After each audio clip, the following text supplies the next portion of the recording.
Hey, what is up, everyone? So with Season 18, we got two new Smuggler hideouts in the Devil's Roar, and in this video I'm going to show you where you can go and find them.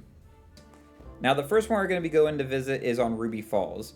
And in terms of where to park on this island, I'm going to recommend that you go park on the east side, which is going to take you a little bit longer to sail around, but if you're trying to get loot or sell loot here at Ruby's Falls, it's probably going to be worth that additional little bit of sailing because you'll be able to sell a lot easier.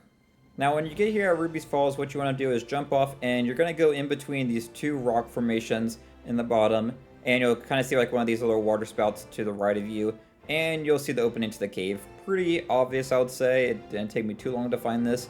And these are actually probably the easiest ones to avoid the traps for, at least from what I've seen. You basically will see like the one on the ground there you can kind of avoid, and then the other one, just go to the left of it. I feel like these are definitely going to be some of the easiest smuggling hideouts to sell at. I'm wondering if maybe the reason they made it so easy is because maybe people just didn't like it from the other hideouts from Season 17, so maybe they toned it down a little bit, made it a little bit easier to sell. It also might be because at the Devil's Roar locations, you're going to be dealing with volcanoes and earthquakes and stuff, which also can make it a little bit harder to sell, so maybe they're trying to balance it for that. But regardless, you'll be able to come in here and you can meet the new smuggler here called Laughing Fox Lucia, and you can talk to her and find out her history and all that kind of stuff, just like we did with the other smugglers. And then you can also grab their book. These two smugglers have a book.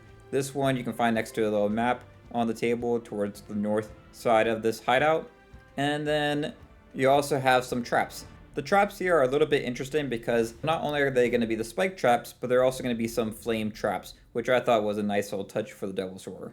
Now we can head over to Fetcher's Rest for the other smuggler hideout, and this one I would say is a little bit harder to find, but not too bad. My recommendation for parking here is to go park on the east side. You're going to see like this kind of little area here where it kind of dips in the water. You can probably get your ship up a little bit closer, but just be careful about hitting the shoreline.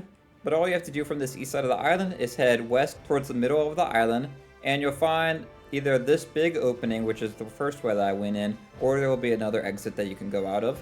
And the traps here were also pretty easy to avoid. This is one of the biggest hideouts, I would say, and it kind of reminds me of the one we have at Old Faithful, where it feels very open to kind of the water and everything, which is kind of nice. And you can talk to the new smuggler, Saltbones Elias, here. And you can check out the book, which is right next to him. And if you read both of these new books, you'll get accommodation done for the new Season 18 accommodations. And you'll see me leaving here on the other exit, which both of these exits are pretty close to each other, so it's not really that much of an advantage to go through either one of them. It's really just what you prefer.